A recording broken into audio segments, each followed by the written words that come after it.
15, a combined French and British fleet attacked the straits.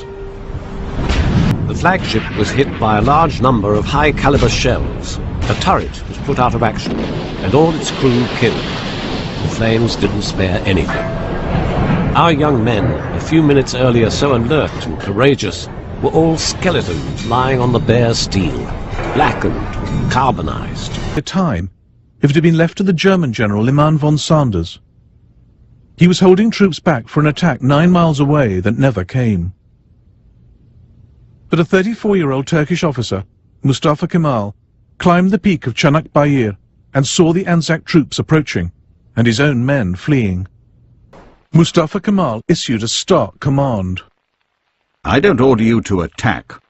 I order you to die. By the time we are dead, other units and commanders will have come up to take our place.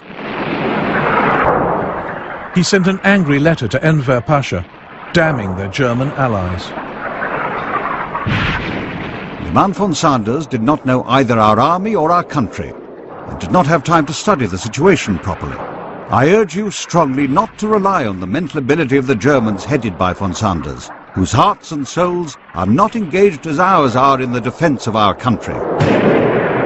He made a hero out of Mustafa Kemal.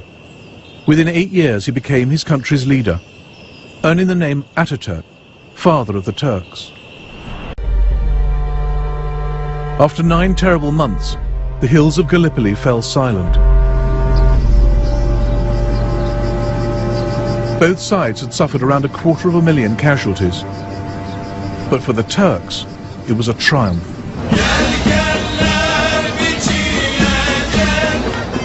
When the enemy finally withdrew, Constantinople was decorated from one end to the other. At night, the minarets were lit up with oil lamps. Everyone was full of joy. Pale faces began to smile. Constantinople came back to life.